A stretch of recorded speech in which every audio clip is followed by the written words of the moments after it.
Okay, so I've seen Scream 7 and we are back with this horror franchise that we know and love. We have Sidney Prescott back and having the focus on her, and then now that she has a family, and a new Ghostface is here trying to go after her and try to end her family. And for what I have to say, and I think this will be a full-on rant, but don't worry, as well also my honest opinions, the good and the bad, pros and cons, and all that stuff. And so this will be my full non-spoiler review, and this was enough type of entry, but don't worry, I'm gonna get into all that right here. So if you're new, then be sure to subscribe, hit the notification bell, so much on any future videos, including movie reviews and much more. But now let's talk about this movie.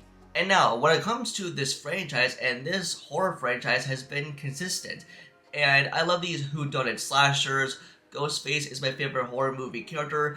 I love Sidney Prescott. She is the ultimate final girl. When it comes to this installment, and I kind of like that she now has the focus in this story. She has a family and trying to protect her daughter from Ghostface as she has become the target.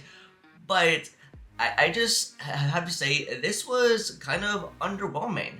And the way that they tried to play into so many factors, and it kind of speaks for itself throughout like the majority of the movie. And even if you know what the original plans were and the behind the scenes controversy, even before this movie went into production with the firing of Melissa Barrera and Jenna Ortega, and yeah, the language does come upon itself throughout the majority of the movie. They try to execute on just the new ideas and for what this entry can be made of. And Kevin Williamson gets his directorial presence and his time to shine, which I kind of adore. Even though he has written the earlier entries but never got to direct one, I can applaud him for doing that. But just as far as how ridiculous it comes, and it was such an underwhelming entry, I cannot lie. And even from the opening minutes, the kills, to how bad the side characters were to even interact with each other, I kind of felt like it was forced, and it kind of felt like a generic slasher, and it kind of felt like it plays into the nostalgia factor for what this movie wanted to be. But with Sidney Prescott, I kind of felt like we've moved on from her. It's at like this point, like it kind of felt like where she is not needed and she had her time, but I kind of felt like that was sort of needed somehow. And I truly love the mother-daughter dynamic that she has with Tatum, and just as how far it goes, I definitely loved it.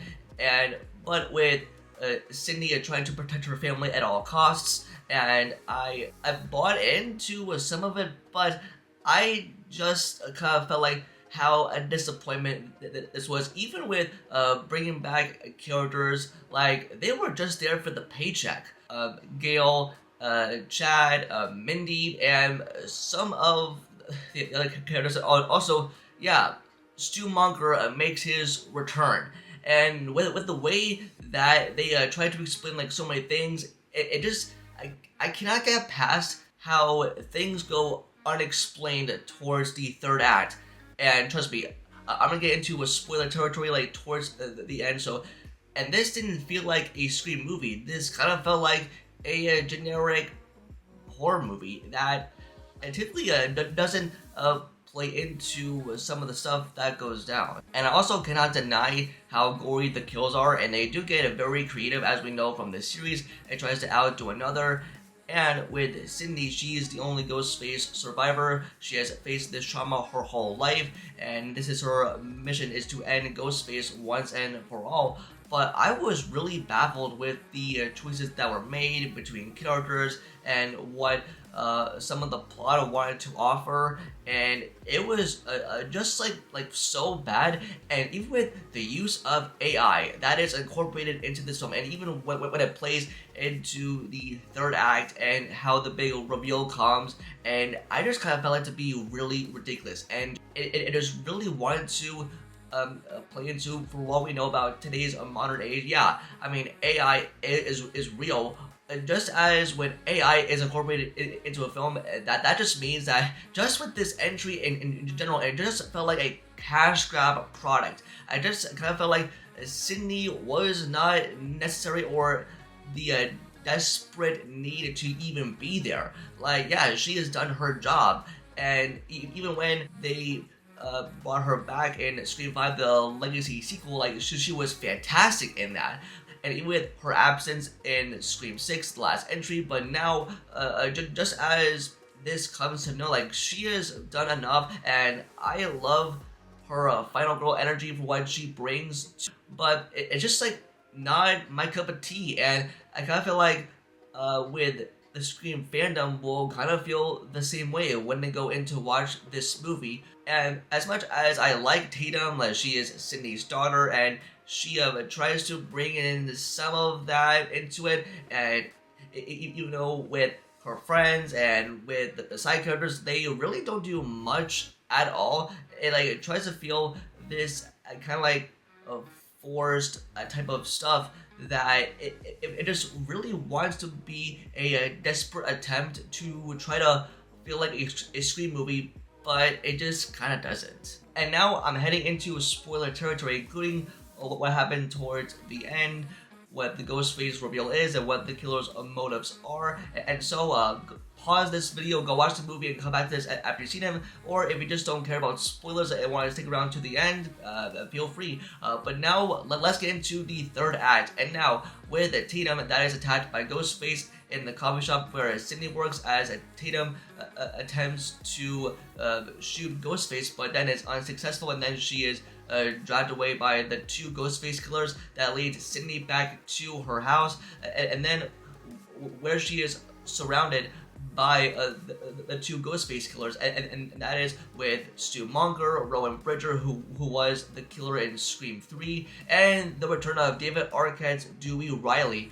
But with the way that they bring back Stu Monger as like a part of AI, and it kind of felt like unexplained of the way that it would get to this point. But with Dewey Riley there, I feel like that was just for like a quick cameo. Maybe it was just there for the paycheck whatsoever.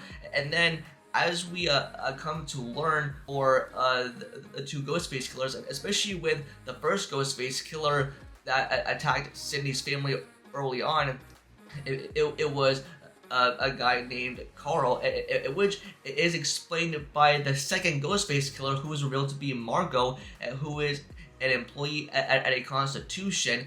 And with Carl's backstory, it is told also where Stu Monger was also a patient there.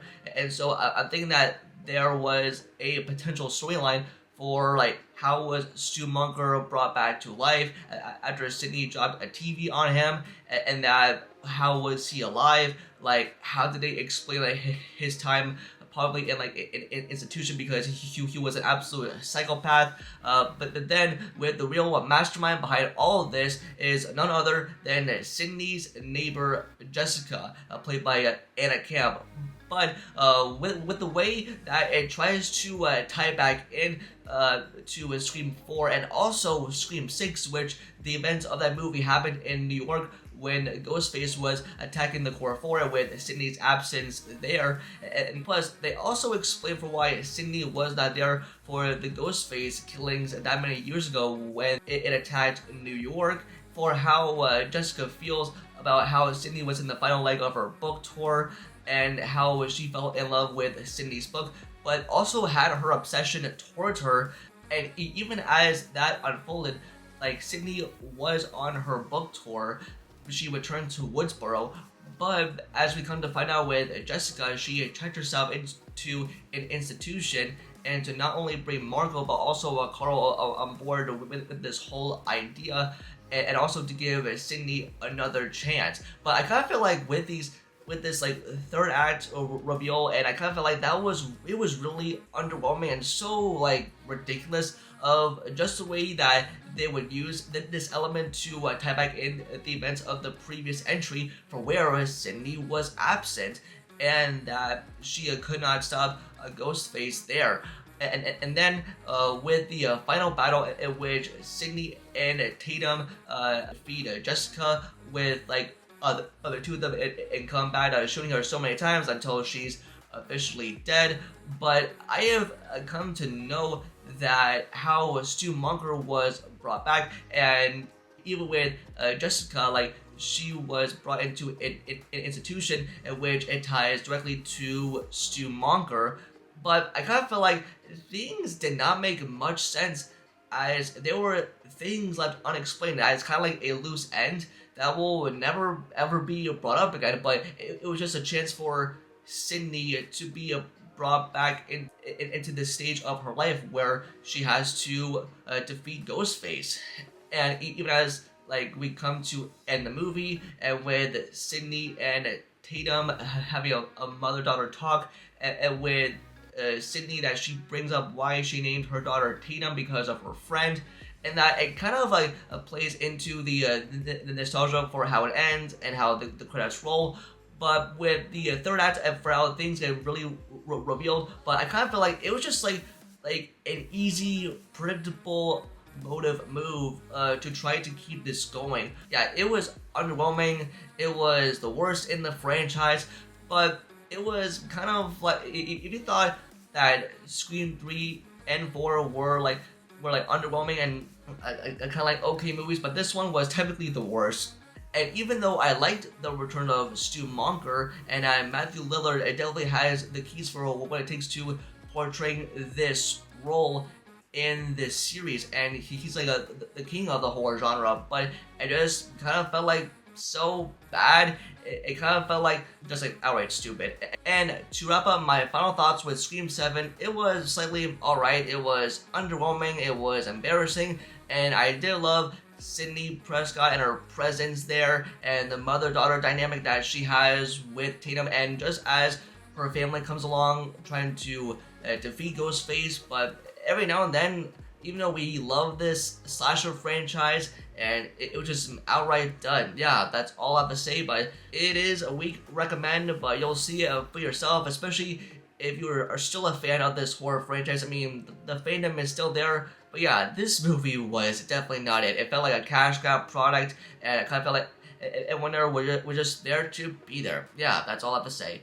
And so that's going to do it for this video. Just let me know in the comments down below, and if you've seen Scream 7, or if you plan on seeing it, and give me a rating between 1 out of 10. 10 being the highest in the comments down below. Don't forget to like the video, and subscribe and turn on notifications about future videos. Also follow all my social medias all linked down below. And with that, I'll see you in the next video. Peace.